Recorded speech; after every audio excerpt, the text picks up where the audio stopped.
Hi, I'm back.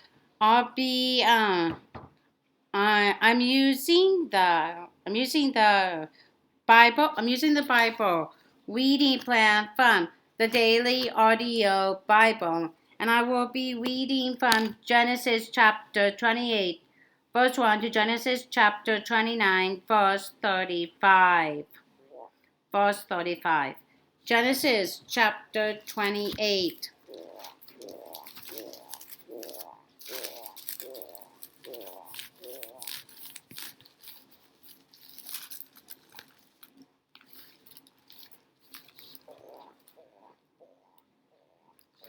Genesis chapter 28. So Isaac called for Jacob and blessed him. Then he commanded him, do not marry a Canaanite woman. Go at once to Paddan Aram to the house of your mother's father. Bethuel, take a wife for yourself there. Take a wife for yourself there from among the daughters of Laban, your mother's brother. May God Almighty bless you and make you fruitful and increase your numbers until you become a community, a people. May He give you and your descendants the blessing given to Abraham, so that you may take possession of the land will you now reside as a foreigner? The land God gave to Abraham. Then Jacob, then Isaac sent Jacob on his way, and he went to Paddan Aram to Laban, son of Bethuel, the Aramean, the brother of Rebekah, who was the mother of Jacob and Esau. Now Esau learned that Isaac had blessed Jacob and had sent him to Paddan Aram to take a wife from there, and that when he blessed him, he commanded him, do not marry a Canaanite woman, and that Jacob had obeyed his father and mother, and had gone to Paddan Aram as you then realized how displeasing the Canaanite woman was to his father Isaac. So he went to Ishmael and married Mahalath, the sister of Nebaioth, and daughter of Ishmael, son of Abraham, in addition to the wives he already had.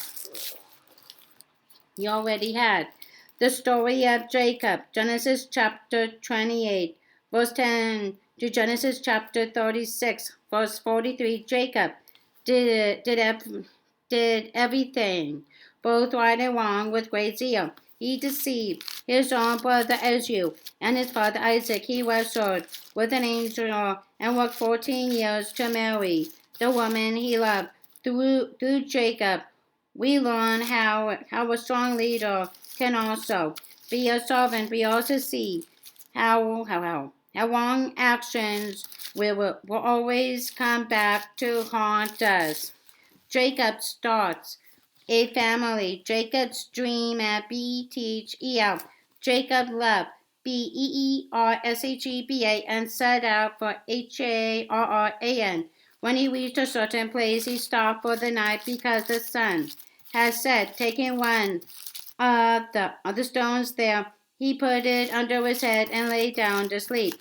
He had a dream in which he saw a stairway resting on the earth with its top reaching to heaven, and the angels of God were ascending and descending on it.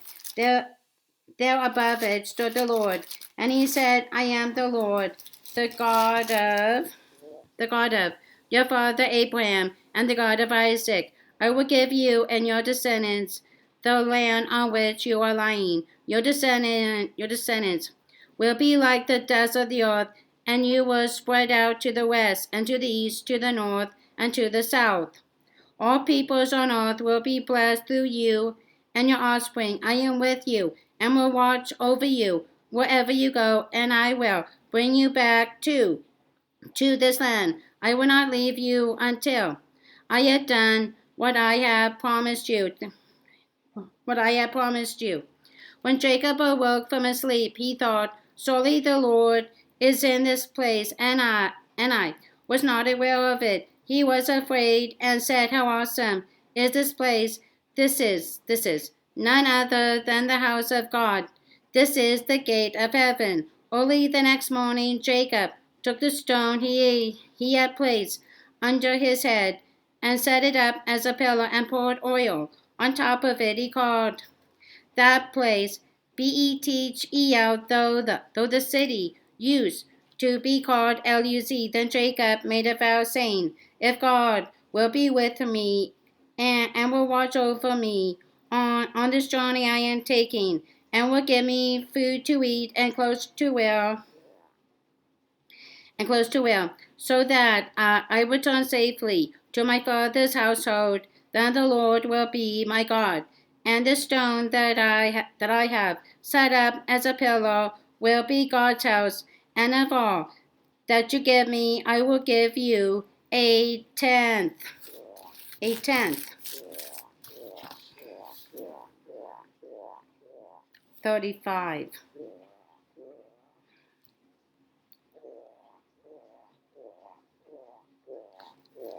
Jacob, Aram, Aram. Then Jacob continued.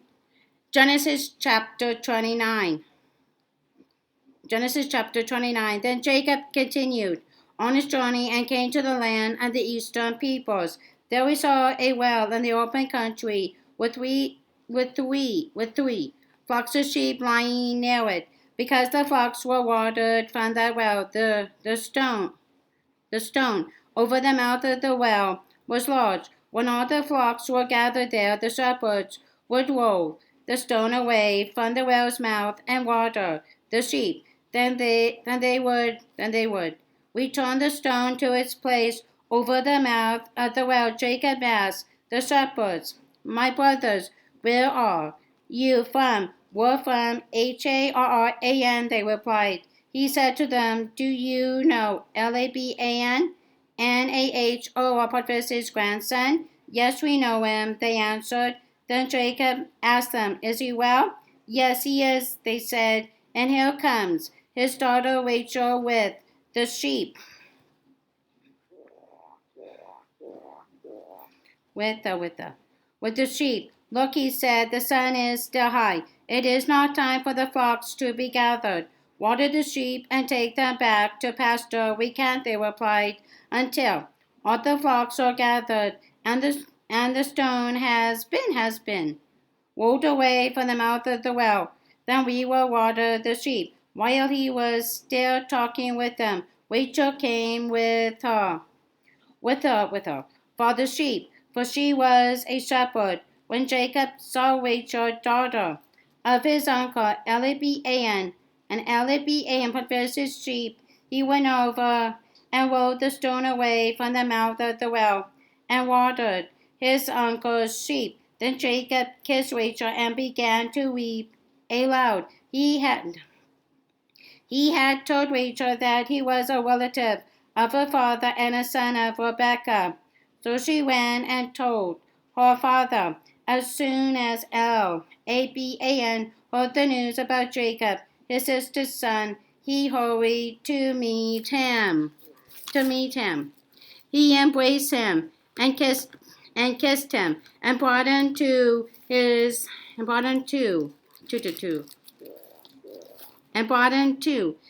home. And there Jacob told him all these things. Then Laban said to him, you are my own flesh and blood. Jacob marries Leah and Rachel. After Jacob had stayed with him for a whole month, Laban said to him, just because you are a relative of mine, should you work for me for nothing? Tell me what your wages should be. Now Laban had 2 daughters. The name of the older was Leah, and the name of the younger was Rachel. Leah had weak eyes, but Rachel had a lovely figure and was beautiful. Jacob was in love with Rachel and said, I will work for you 7 years in return for your younger daughter Rachel. Laban said, It's better that I give her to you than to some other man. Stay here with me." So Jacob served 7 years to get Rachel, but they seemed like only a few days to him because of his love for her. Then Jacob said to Laban, "Give me my wife. My time is completed, and I want to make love to her." So Laban brought together all the people of the place and gave a feast. But when evening came, he took his daughter Leah and brought her to Jacob, and Jacob made love to her. And Laban gave his servant Zilpah to his daughter as her attendant. When morning came, there was Leah. So Jacob said to Laban, "What is this? You have done to me. I served you for Rachel, didn't I? Why have you deceived me? Laban replied, "It is not our custom here to give the younger daughter in marriage before the older one. Finish this daughter's bridal week. Then we will give you the younger one also in return for another 7 years of work." And Jacob did so. He finished the week with Leah, and then Laban gave him his daughter Rachel to be his wife. Laban gave his servant Bilhah to his daughter Rachel as her attendant. Jacob made love to Rachel also, and his love for Rachel was greater than his love for Leah. And he worked for Laban another 7 years. 7 years. Jacob's children. When the Lord saw that Leah was not loved, he enabled her to conceive. But Rachel remained childless. Leah became pregnant and gave birth to a son. She named him Reuben, for she said, "It is because the Lord has seen my misery. Surely my husband will love me now." She conceived again, and when she gave birth to a son, she said, because the Lord heard that I am not loved, he gave me this one too." So she named him Simeon. Again she conceived, and when she gave birth to a son, she said, "Now at last my husband will become attached to me because I have borne him 3 sons." So he was named Levi. She conceived again, and when she gave birth to a son, she said, "This time I will. Praise the Lord." So she named him Judah. Then she stopped having children.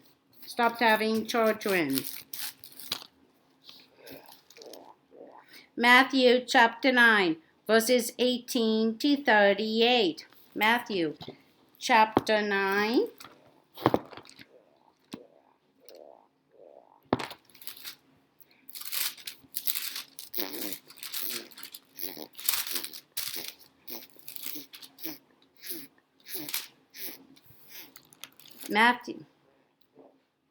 Matthew chapter 9, verses 18 to 38.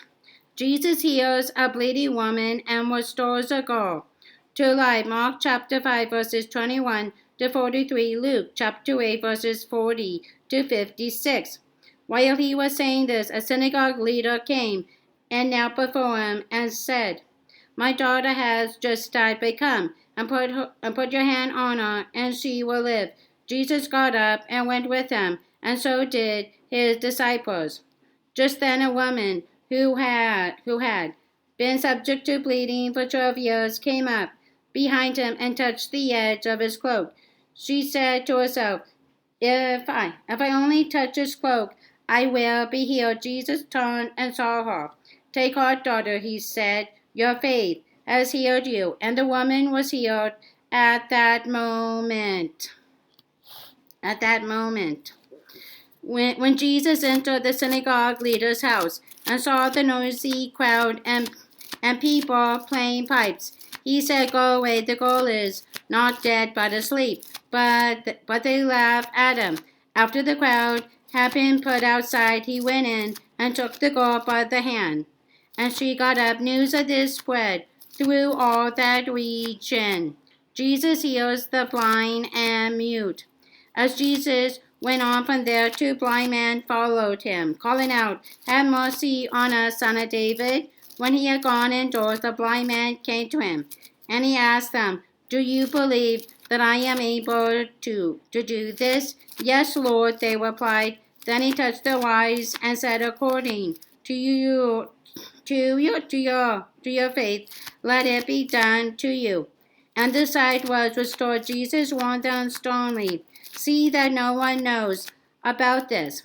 But they went out and spread the news about him all over that region. While they were going out, a man who was demon possessed and could not talk was brought to Jesus.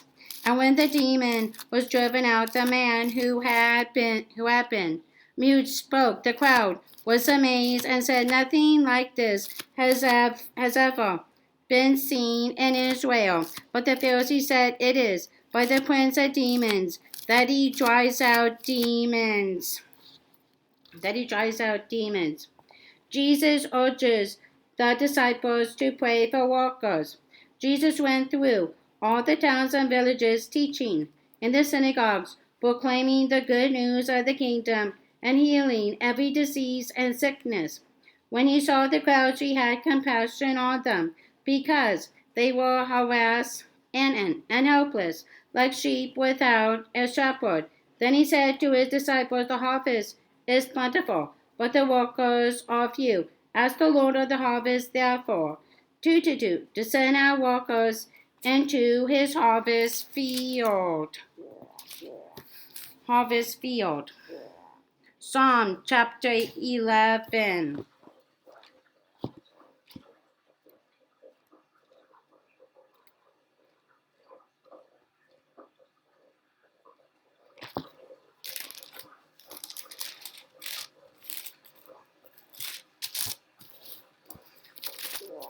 Psalm chapter 11, verses 1 to 7. Theme: God's rule provides stability in the midst of panic, because we can trust Him. Because we can trust Him, we can face our problems. Author David, for the director of music David. "In the Lord I take refuge. How then can you say to me, 'Flee like a bird to your mountain'? For look, the wicked bend the bows. They set the arrows against the strings to shoot from the shadows at the upright in heart. When the foundations are being destroyed, what can the righteous do? The Lord is in his holy temple. The Lord is on his heavenly throne. He observes everyone on earth. His eyes examine them. The Lord examines the righteous, but the wicked, those who love violence, he hates with a passion. On the wicked he will rain. Fiery coals and burning sulfur, a scorching wind will be their lot. For the Lord is righteous. He loves justice. The upright will see his face. Proverbs chapter 3.